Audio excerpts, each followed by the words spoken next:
Podemos pensar que o poder reside com presidentes e primeiros ministros em palácios e parlamentos. Nem tanto.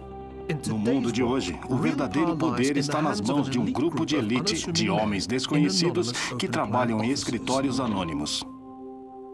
Os homens que controlam o mercado mundial de títulos.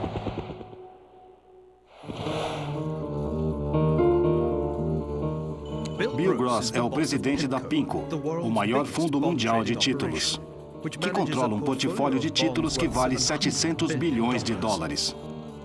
Gross é conhecido mundialmente como o rei do mercado de títulos. Vamos chamá-lo de Senhor Título. Os títulos são um elo mágico entre o mundo das altas finanças e o mundo do poder político.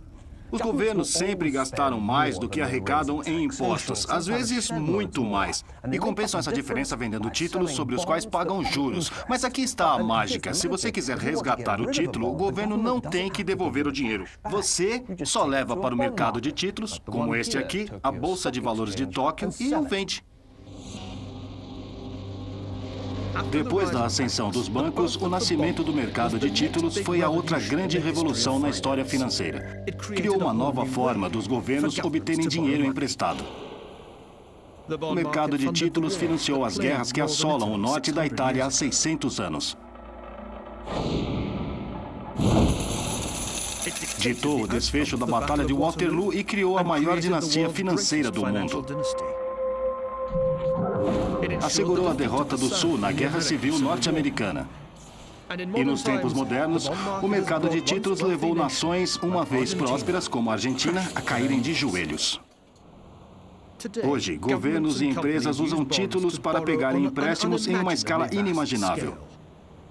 Ao todo, existem títulos totalizando cerca de 85 trilhões de dólares. A sorte da maioria de nós, gostemos ou não, está diretamente ligada ao mercado de títulos. Quando os preços dos títulos caem, o valor de nossos benefícios também cai. E essa é uma boa parte de nossa riqueza como indivíduos. Na crise financeira que assola o mundo desde o verão de 2007. Os títulos do governo americano têm sido vistos como um porto seguro para investidores que procuram abrigo da tempestade de queda no valor de propriedades e ações. Então, se Bill Gross perdesse a fé nesses títulos, atingiria o mundo financeiro como, bem, uma bomba. Por isso, o Senhor Título se tornou muito mais poderoso do que o Sr. Bond, criado por Ian Fleming. Por isso, esses dois senhores têm licença para matar.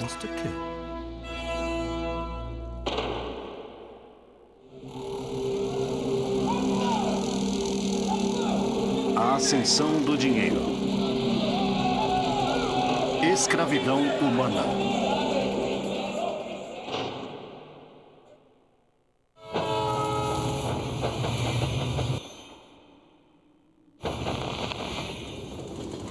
Guerra, declarou o antigo filósofo grego Heráclito, é o pai de todas as coisas. Foi certamente o pai do mercado de títulos. Durante grande parte dos séculos XIV e XV, as cidades-estados medievais da Toscana, Florença, Pisa e Siena estiveram em guerra entre si. Foram guerras travadas tanto por dinheiro como por homens. A obra de Peter van der Heyden, A Batalha pelo Dinheiro, os cofres, arcas de tesouro e barris cheios de moeda atacam uns aos outros com lanças e espadas em um combate caótico. Os versos holandeses na parte de baixo dizem: é tudo por causa do dinheiro e dos bens, essa luta e discórdia. Mas a inscrição poderia facilmente dizer: a guerra não é possível se não houver dinheiro para pagá-la.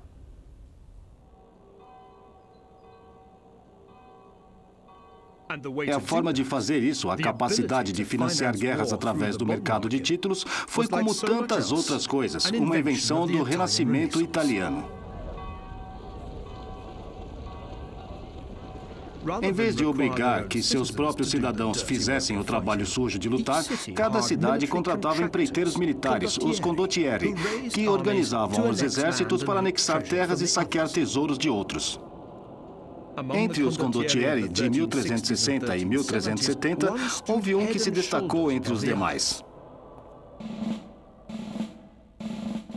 Este é o retrato no Duomo de Florença, um agradecimento do público agradecido. Por mais improvável que pareça, este mestre mercenário era um rapaz de Essex. Era tão habilidoso na guerra que os italianos chamavam Sir John Hawkwood de Giovanni Acuto, João o Afiado. Este castelo foi uma das muitas propriedades que os florentinos lhe ofereceram como recompensa por seus serviços. Mas Hawkwood era um mercenário disposto a lutar por quem quer que pagasse. Milão, Pádua, Pisa ou o Papa.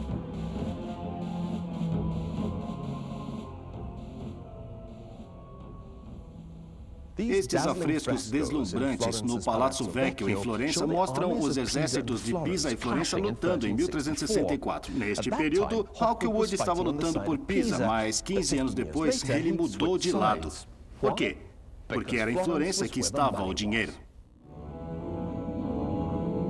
O custo dessas guerras sem fim mergulhou as cidades-estados italianas em crise. As despesas, mesmo em anos de paz, estavam custando o dobro ou mais que a receita dos impostos.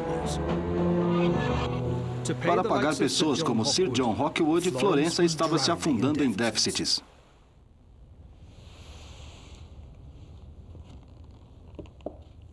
Este maravilhoso documento do Arquivo do Estado Florentino mostra como a dívida da cidade explodiu de um valor de cerca de 50 mil florins no início do século XIV para 5 milhões em 1427. Era literalmente uma montanha de dívidas, de onde surgiu o nome Monte Comune.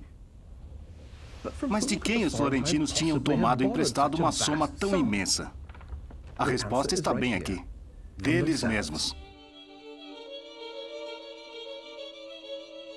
Era uma ideia revolucionária que mudaria o mundo do dinheiro para sempre.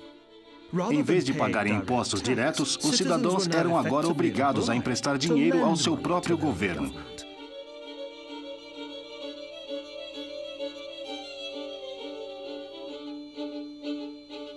Em troca destes empréstimos forçados, eles recebiam juros.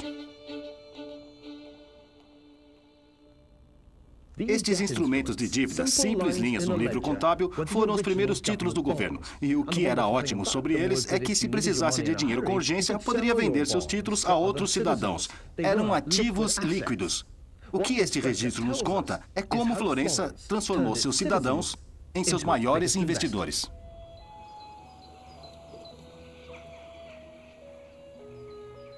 Este recurso, em tempos de guerra, marcou o início do mercado de títulos moderno. Todos ganhavam.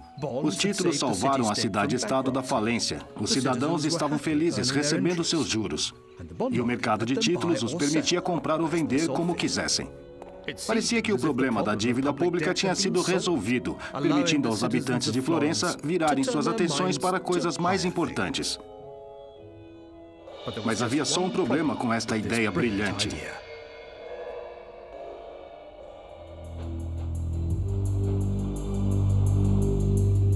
Existia um limite de quantas guerras mais ou menos improdutivas poderiam ser travadas. Quanto maior ficavam as dívidas das cidades italianas, mais títulos eles tinham que emitir. E quanto mais títulos eram emitidos, menor era seu valor aos olhos dos investidores. E esta foi exatamente a sequência de eventos em Veneza. No início do século XVI, a cidade sofreu uma série de reveses militares e o valor dos títulos venezianos caíram muito.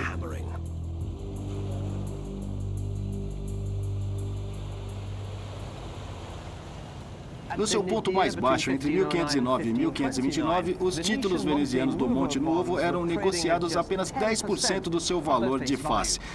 Bem, se você compra um título com um país em guerra, está correndo um risco.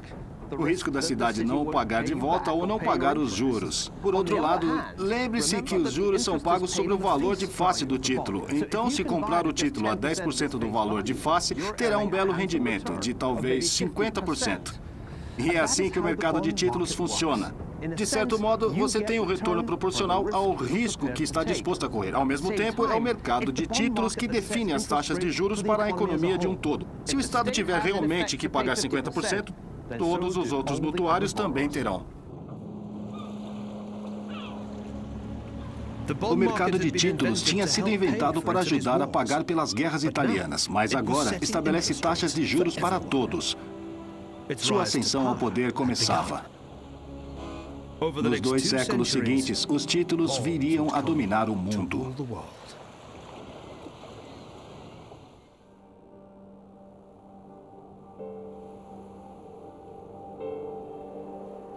Esta mansão foi construída pela dinastia financeira que ajudou a decidir a Batalha de Waterloo. A dinastia que produziu o homem chamado de Bonaparte das finanças, o imperador do mercado de títulos do século XIX. Senhor da riqueza desmedida, ele alardeia ser o árbitro da paz e da guerra e que o crédito das nações depende do seu consentimento. Os ministros de Estado estão a seu serviço.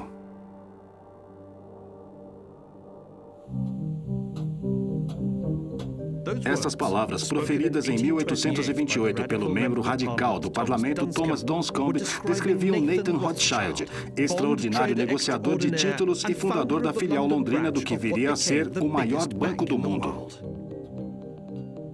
O mercado de títulos tornou os Rothschilds extremamente ricos, tão ricos que puderam construir 41 mansões por toda a Europa. Esta é a número 29, Waddesdon Manor, em Buckinghamshire, que foi restaurada em toda a sua glória dourada por Jacob Rothschild, o tataraneto de Nathan. Ele era baixo, gordo, obsessivo, extremamente inteligente. Totalmente concentrado e imagino que ele não tenha sido uma pessoa muito fácil de se lidar.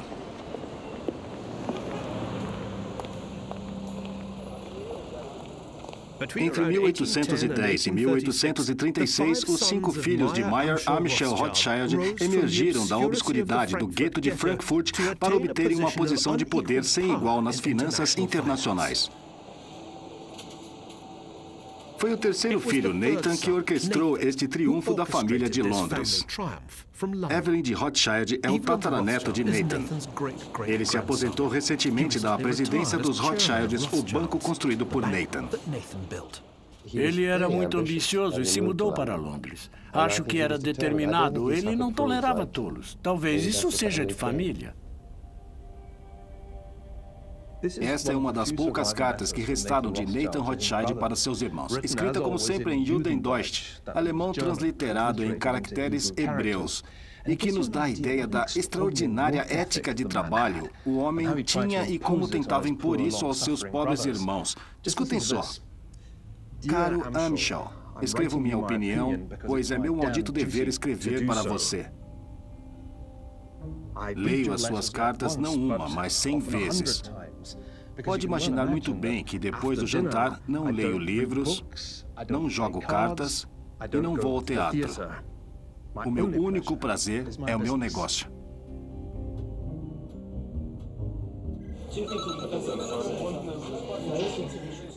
Foi esta energia fenomenal, aliada ao seu gênio nato para as finanças, que tirou Nathan da obscuridade para o controle do mercado londrino de títulos. Mais uma vez, contudo, a oportunidade para o progresso financeiro veio da guerra.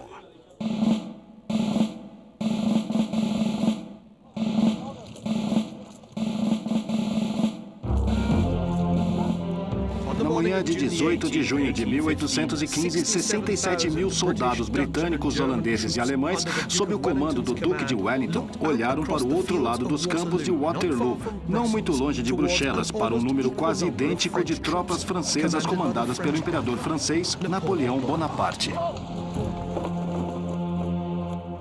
A Batalha de Waterloo foi o clímax de mais de 2 décadas de conflitos intermitentes entre a Grã-Bretanha e a França. Mas foi mais do que uma batalha entre 2 exércitos, também foi uma disputa entre 2 sistemas financeiros rivais. Um francês, baseado no saque, e outro britânico, baseado na dívida. Para pagar pela guerra, o governo britânico vendeu então uma quantidade inédita de títulos. De acordo com uma lenda antiga, a família Rothschild fez seus primeiros milhões com a especulação de como o resultado da Batalha de Waterloo iria afetar o preço destes títulos. Fogo!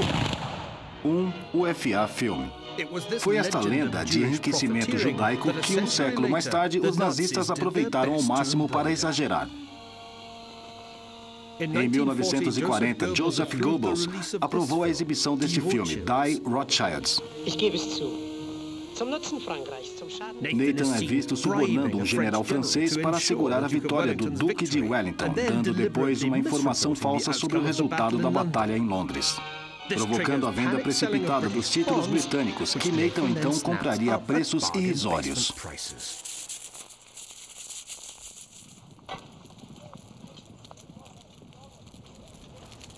O que aconteceu aqui em 1815 foi completamente diferente. Longe de fazerem dinheiro com a vitória de Wellington sobre Napoleão, os Rothschilds quase perderam tudo por isso. Sua fortuna foi feita não graças a Waterloo, mas apesar dela. Isso foi o que realmente aconteceu. Vender títulos ao público levantou bastante dinheiro para o governo britânico. Mas nem os títulos nem as notas bancárias valiam nada para o Wellington. Para aprovisionar suas tropas e pagar os aliados da Grã-Bretanha contra a França, ele precisava de uma moeda que fosse universalmente aceita. Nathan Rothschild ficou incumbido de pagar o dinheiro obtido no mercado de títulos e entregá-lo ao Wellington em ouro. O sucesso desta operação determinaria o destino dos impérios beligerantes e de toda a Europa. Esta carta marca um ponto de virada na história da família Rothschild e do governo britânico. É datada de 11 de janeiro de 1814 e é uma ordem do chanceler do Tesouro Britânico ao intendente-chefe dizendo para nomear Nathan Rothschild o Sr. Rothschild como agente do governo britânico. O trabalho de Nathan era reunir a maior quantidade de ouro e prata que pudesse encontrar no continente europeu e de ter certeza de que chegaria ao Duque de Wellington e seu exército, e que tinham acabado de lutar e sair da Espanha e entrado no sul da França. Era uma operação que se baseava fortemente na rede de crédito pan-europeia dos Rothschilds, mas também na capacidade de Nathan em mobilizar ouro da mesma forma que Wellington mobilizava tropas. Movimentar quantidades tão vastas de ouro em plena guerra era muito arriscado, é claro. Mas, do ponto de vista dos Rothschilds, as imensas comissões que cobrariam mais que justificavam os riscos. Os Rothschilds logo se tornariam indispensáveis para o esforço de guerra britânico. Nas palavras do intendente-chefe britânico, Rothschild cumpriu os vários serviços que lhe foram confiados de forma admiravelmente boa, e, embora judeu, depositamos nele grande confiança. Os Rothschilds eram tão eficazes como financiadores de guerra porque já tinham uma rede de bancos controlada pela família. Nathan em Londres, Amschel em Frankfurt, James em Paris, Karl em Amsterdã e Salomon, onde Nathan o achasse necessário.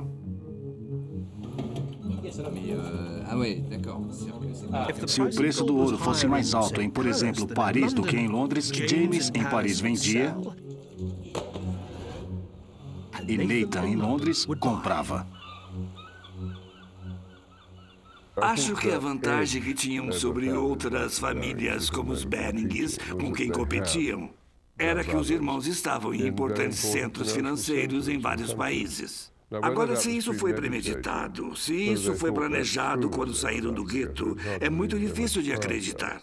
Mas foi isso que aconteceu e logo que perceberam essa vantagem, tiraram proveito dela. Em março de 1815, Napoleão voltou a Paris vindo do exílio na ilha de Elba, determinado a reavivar as suas ambições imperiais. Os Rothschilds logo começaram com a operação de aquisição de ouro, comprando todos os lingotes e moedas a que tinham acesso. A razão para Nathan comprar uma reserva de ouro tão grande era simples. Ele supôs que, como todas as guerras napoleônicas, esta seria longa. Seu ouro seria cada vez mais procurado, e isso aumentaria seu valor. Provou ser um erro de cálculo quase fatal. Wellington chamou a Batalha de Waterloo de a disputa mais acirrada que você jamais viu em sua vida.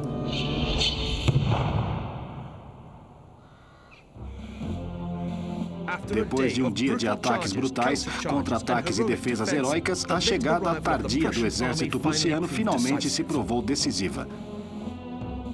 Para Wellington, foi uma vitória gloriosa, mas não para os Rothschilds. Não há dúvida de que foi gratificante para Nathan Rothschild ser o primeiro a ouvir as notícias da derrota de Napoleão. Graças à rapidez de seus mensageiros, ele soube disso quase 48 horas antes que Major Henry Percy entregasse o despacho oficial de Wellington ao governo britânico. Mas apesar de saber com antecedência, as notícias de Waterloo eram tudo menos boas do ponto de vista de Nathan. Ele esperava por algo muito mais demorado. Agora, ele e seus irmãos estavam sentados numa montanha de dinheiro que ninguém queria, para pagar por uma guerra que já tinha acabado.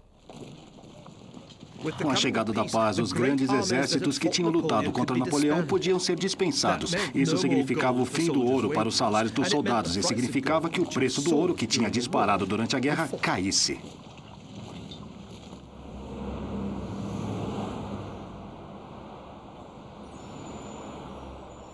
Nathan estava diante de perdas grandes e crescentes. Havia apenas uma saída possível.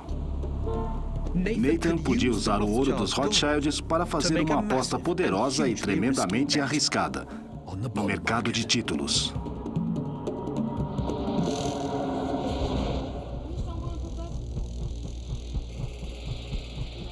Em 20 de julho de 1815, a edição noturna do London Courier reportou que Nathan havia feito uma grande aquisição de ações, ou seja, títulos do governo britânico.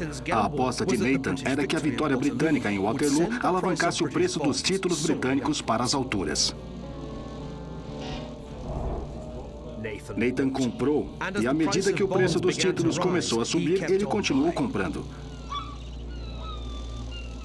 Apesar dos pedidos desesperados de seus irmãos para que ele vendesse, Nathan continuou firme. Por mais um ano. Finalmente, em julho de 1817, com os preços dos títulos 40% mais caros, ele os vendeu. Seus lucros totalizaram cerca de 600 milhões de libras hoje. Os Rothschilds haviam mostrado que os títulos eram mais do que uma forma dos governos financiarem suas guerras. Também poderiam ser comprados e vendidos do modo a produzir muito dinheiro. E com o dinheiro, veio o poder. Mayer Amschel Rothschild falou repetidamente para os seus 5 filhos: se não conseguirem ser amados, façam por onde serem temidos. Enquanto transpunham o mundo financeiro em meados do século XIX, como mestres do mercado de títulos, os Rothschilds já eram mais temidos do que amados. Mas agora, passaram a ser odiados também.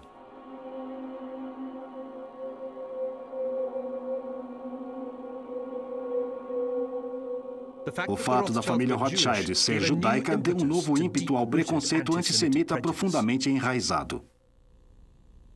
Há poucos meses, um colega que trabalha em meu escritório, que coleciona cartazes, encontrou este exemplo particularmente extraordinário de antissemitismo que fala claramente dos Rothschilds. Que eram, para eles e outras pessoas, a personificação das formas mais extremas e indesejáveis de capitalismo praticadas por judeus.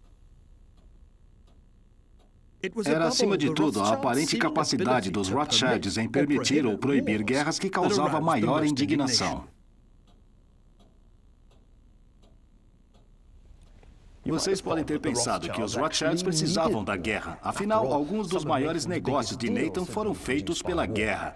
E se não fosse pela guerra, os estados do século XIX não teriam de ter emitido títulos para os Rothschilds comprarem e venderem.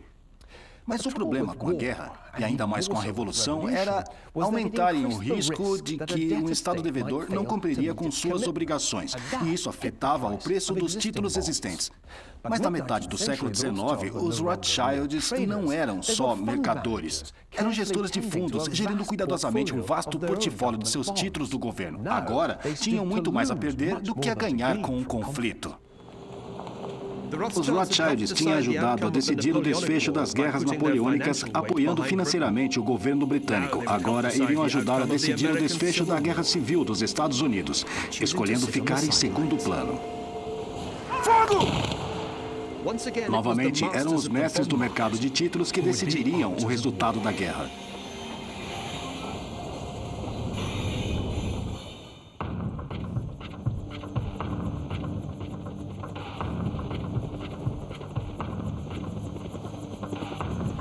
$50 anos depois da Batalha de Waterloo, e do outro lado do mundo, outra grande guerra seria decidida pelo poder do mercado de títulos. Mas dessa vez, foram os derrotados que apostaram tudo e perderam.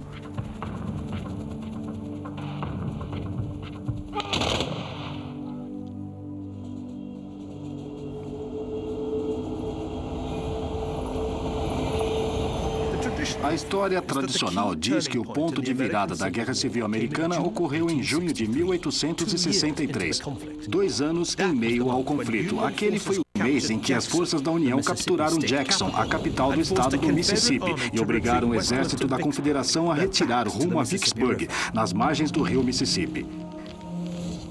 Cercados por barcos da União que bombardeavam suas posições, os sulistas aguentaram por 1 mês até que, por fim, se renderam. Depois de Vicksburg, o Mississippi estava finalmente nas mãos do norte. O sul foi literalmente dividido em 2.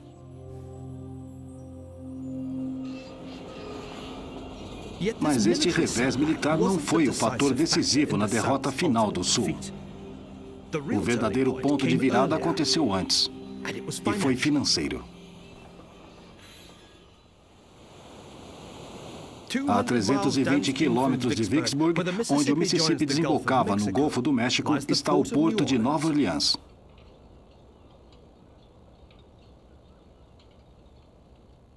Este é o Fort Pike, construído depois de 1812 para proteger Nova Orleans de um futuro ataque britânico. Mas 50 anos mais tarde não foi capaz de proteger o sul de um ataque do norte, quando o capitão David Farragut tomou Nova Orleans em 28 de abril de 1862. Foi um momento crucial na Guerra Civil, porque Nova Orleans era o principal escoadouro do produto de exportação mais importante do sul: algodão. Sem o controle sobre o comércio de algodão, a causa sulista estava condenada, porque o algodão havia se tornado o ingrediente essencial num esquema ambicioso para envolver o mercado de títulos na guerra. Como as cidades-estado italianas 500 anos antes, o Tesouro da Confederação tinha inicialmente levantado dinheiro para a guerra, vendendo títulos para seus próprios cidadãos. Mas havia uma quantidade limitada de capital disponível no sul. Para sobreviver, a Confederação se voltou para a Europa, na esperança de que a maior dinastia financeira do mundo os ajudasse a derrotar o norte, como tinha ajudado Wellington a derrotar Napoleão. Inicialmente, a Confederação tinha motivos para estar otimista. Em Nova York, o agente dos Rothschilds pareceu favorável, se apoiando ao líder do norte, Abraham Lincoln, nas eleições presidenciais de 1860.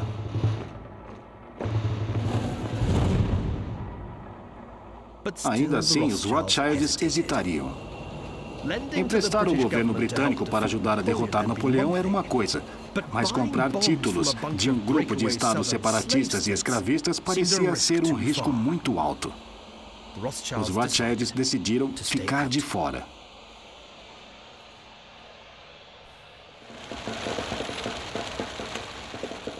Mas, apesar deste contratempo, o governo da Confederação ainda tinha um truque engenhoso na manga. O truque, como a própria manga, era feito de algodão.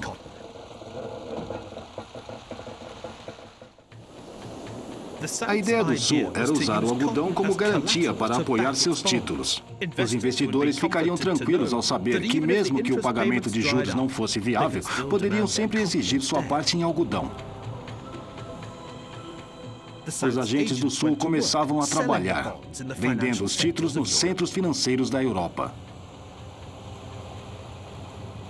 quando a Confederação tentou negociar títulos convencionais nos centros financeiros europeus, como o de Amsterdã, os investidores não demonstraram nenhum interesse.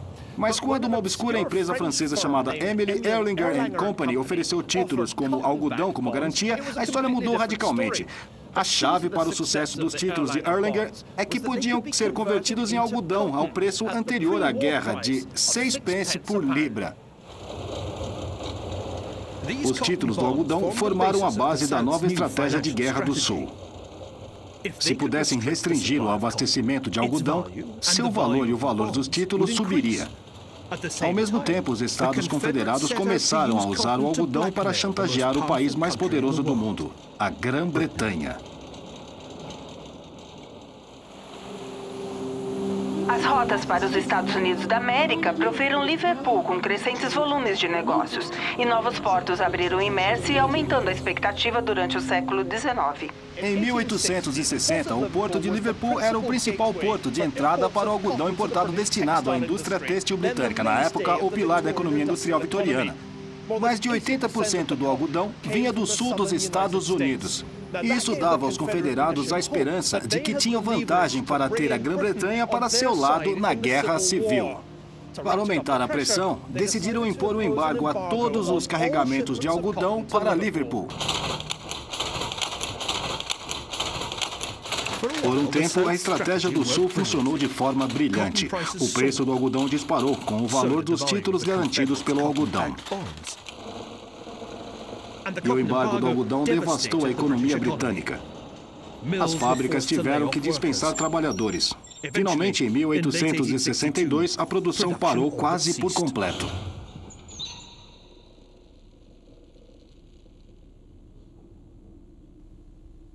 Esta algodoaria em Style, a sul de Manchester, empregava cerca de 400 trabalhadores, mas isso era só uma fração das 500 mil pessoas empregadas pela King Cotton em Lancashire.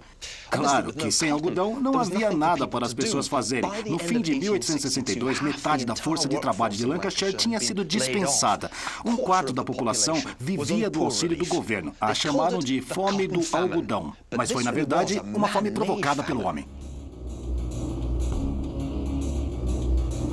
A Inglaterra estava em crise e os títulos do Sul garantidos por algodão estavam em alta. Mas a capacidade do Sul de manipular o mercado de títulos dependia de uma condição complicada. De que os investidores teriam a certeza de receber o algodão, que era a garantia dos títulos, caso o Sul não pudesse pagar os juros.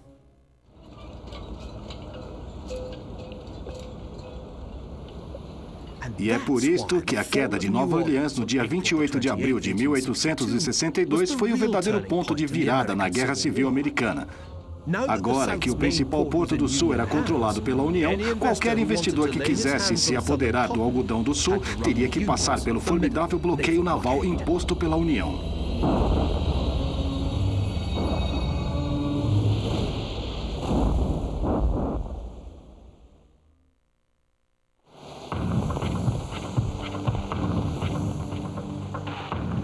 A Confederação perdeu a aposta. Cortaram o fornecimento do algodão, mas então perderam a capacidade de fazê-lo voltar. Em 1863, as algodoarias de Lancashire tinham encontrado novas fontes de algodão na China, Egito e na Índia, e os investidores perderam rapidamente a fé nos títulos garantidos pelo algodão do Sul. As consequências para a economia da Confederação foram desastrosas. Com seu mercado doméstico de títulos esgotado e com apenas 2 fracos empréstimos do estrangeiro, a Confederação não teve outra alternativa senão imprimir dólares em papel, como esses que existem no Museu do Estado da Louisiana, para pagar pela guerra, num total de 1,7 bilhões de dólares. É verdade que o Norte também imprimia dinheiro, mas no final da guerra, o dólar greenback ainda valia cerca de 50 centavos de antes da guerra, enquanto o dólar greenback valia apenas 1 centavo. E com cada vez mais notas para comprar cada vez menos bens, a inflação no Sul simplesmente explodiu. Em janeiro de 1865, o preço de alguns bens tinha subido 90%. O Sul havia apostado tudo na manipulação do mercado de títulos e perdeu. Não seria a última vez na história que uma tentativa assim acabaria em uma terrível inflação.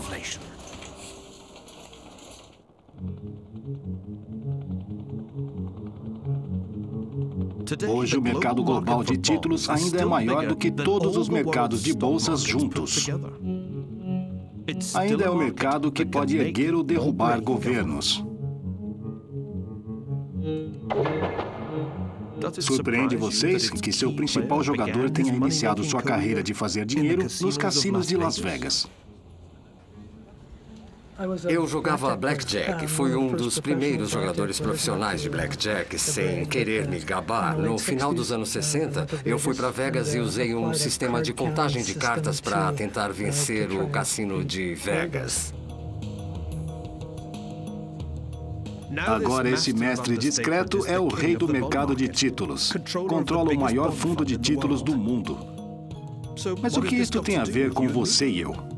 Bem, quando Gross compra ou vende títulos, não está apenas afetando o mercado financeiro e as políticas de governo. Afeta também o valor de nossos benefícios e as taxas de juros que pagamos por nossos empréstimos. Existe apenas uma coisa que o senhor título tem medo. E não é do Goldfinger, mas sim da inflação. O perigo fatal que a inflação apresenta é que ela diminui a vantagem de receber uma taxa fixa de juros por um título. Se a inflação subir 10% e o valor da taxa de juros fixa for de apenas 5%, isso significa que o dono do título receberá 5% a menos do que a inflação.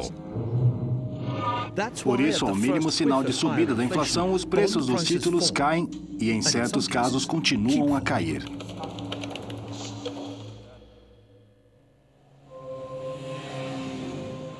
Para ver quanto as coisas podem ficar ruins quando o gênio da inflação escapa da garrafa, basta olharmos para o exemplo da Argentina.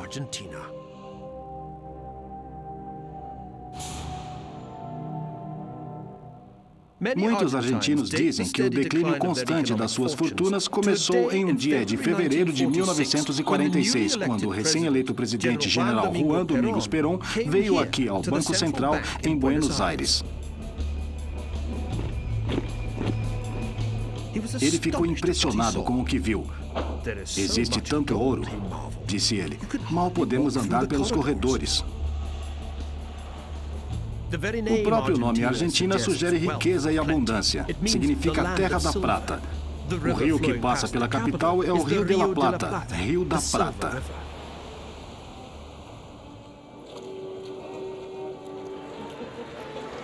Era uma vez quando haviam dois Harrods no mundo. Um em Londres, em Knightsbridge, e o outro aqui na Rua Flórida, no coração de Buenos Aires.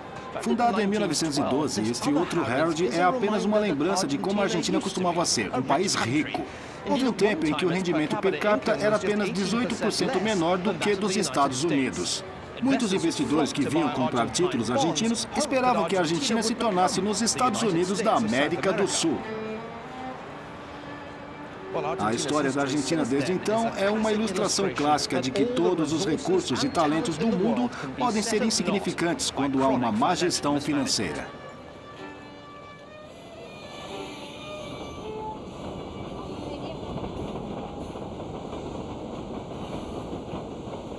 Houve muitas crises financeiras na história da Argentina, mas aquela que atingiu o país em 1989 foi sem igual.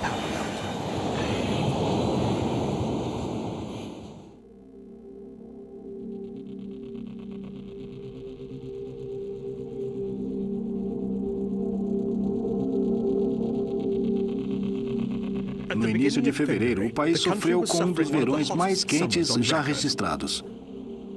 Em Buenos Aires, o sistema elétrico não aguentou. Havia cortes de energia de 5 horas. Mas este, no final das contas, era o menor problema dos argentinos. Como quase sempre acontece, foram dados vários passos firmes rumo ao inferno financeiro. Primeiro passo, o governo gastava mais, mas muito mais do que arrecadava em impostos. Normalmente, mas nem sempre, é por causa de uma guerra. No caso da Argentina, eram duas. Uma guerra civil entre os generais e a esquerda da década de 70, a outra uma guerra externa, contra a Inglaterra pelas Ilhas Malvinas em 1982. Em 1989, o sistema financeiro estava à beira do colapso. Em fevereiro, a inflação já atingia os 10% ao mês. Os bancos tiveram que fechar enquanto o governo tentava baixar as taxas de juros e evitar o colapso da taxa cambial. Não funcionou. Em apenas um mês, o astral caiu 140% em relação ao dólar. Ao mesmo tempo, o Banco Mundial congelou os empréstimos para a Argentina, dizendo que o governo tinha falhado em atacar a raiz do problema que causou a inflação, um déficit público muito alto. Sem os empréstimos a juros baixos do Banco Mundial, o governo tentou financiar seu déficit vendendo títulos ao público. Mas os investidores dificilmente comprariam títulos com a possibilidade de que seu valor real fosse anulado pela inflação numa questão de dias. Ninguém as comprou. E o governo começou a ficar sem opção. Em abril, clientes furiosos derrubaram os carrinhos de compras depois de um supermercado ter anunciado pelos alto-falantes que os preços aumentariam 30% imediatamente. As lojas esvaziaram as prateleiras porque os donos não faziam dinheiro suficiente para comprar novos produtos. Foi muito ruim, ruim mesmo. Porque de manhã tínhamos um preço. À tarde tínhamos outro. Por isso, não podíamos vender porque tínhamos prejuízo. Os donos das lojas tinham prejuízo, eu vendia. Vendia a um preço e logo mudava. Isso era contínuo, os preços mudavam 3 vezes ao dia. Os preços dos títulos do governo caíam conforme aumentava o medo de que as reservas do Banco Central se esgotassem. Sem empréstimos do estrangeiro e sem compradores de títulos, restava apenas uma coisa que o governo, cada vez mais desesperado, poderia fazer. Fazer um Banco Central literalmente imprimir mais dinheiro. Mas nem isso conseguiram fazer direito.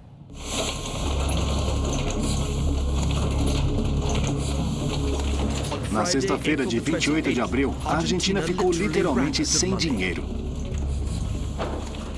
É um problema físico, disse o vice-presidente do Banco Central numa conferência de imprensa.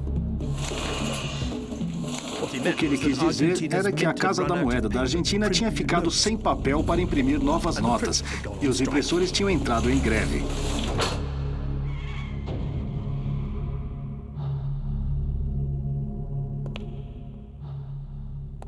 Não sei como vamos fazer, mas o dinheiro tem que estar lá na segunda-feira, ele declarou.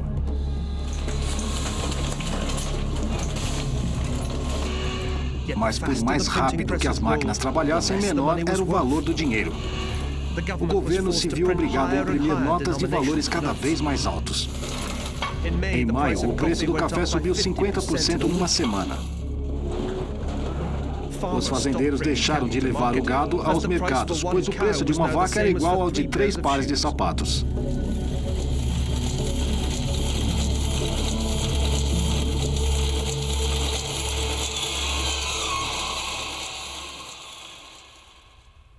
Em junho de 1989, a inflação na Argentina tinha atingido uma taxa mensal de 100%, uma taxa anual de 12.000%.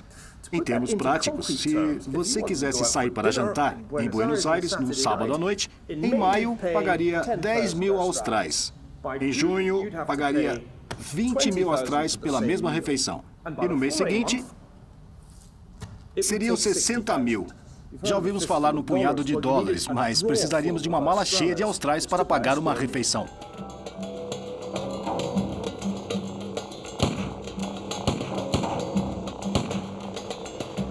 Em junho, a frustração popular explodiu em 2 dias de intensos protestos e saques de multidões esfomeadas. Morreram pelo menos 14 pessoas. Num país onde um bife e uma garrafa de vinho estavam praticamente em todas as mesas, todos os dias, milhares comiam em instituições de caridade ou passavam fome. É fácil ver quem perde com a hiperinflação. A subida rápida dos preços arruína rapidamente todos aqueles que dependem de uma renda fixa em termos de dinheiro. Grupos como os acadêmicos e funcionários públicos com salários mensais fixos, aposentados e, particularmente, os donos de títulos que vivem dos juros dos seus investimentos. Buenos Aires está cheia de lojas de antiguidades como esta, recheadas de joias, relógios e prataria, tudo vendido por famílias de classe média que se viram sem dinheiro. Na década de 20, o grande economista John Maynard Keynes previu a eutanásia do dono de títulos, antecipando que a inflação iria consumir a riqueza de papel das famílias financeiras como os Rothschilds. À medida que a inflação se espalhava pelo mundo na década de 70, Keynes parecia ter acertado. Mas em nossa época, vimos uma ressurreição milagrosa do dono de títulos, um retorno do senhor título, até mesmo na Argentina. O mercado de títulos está de volta, aterrorizando os governantes norte-americanos, enquanto tentam financiar um enorme resgate financeiro ao, você adivinhou, vender bilhões de dólares de títulos recém-emitidos. A chave para o retorno do senhor título tem sido o crescimento no número de donos de títulos. O que nos leva de volta à Itália, onde o mercado de títulos nasceu há 600 anos.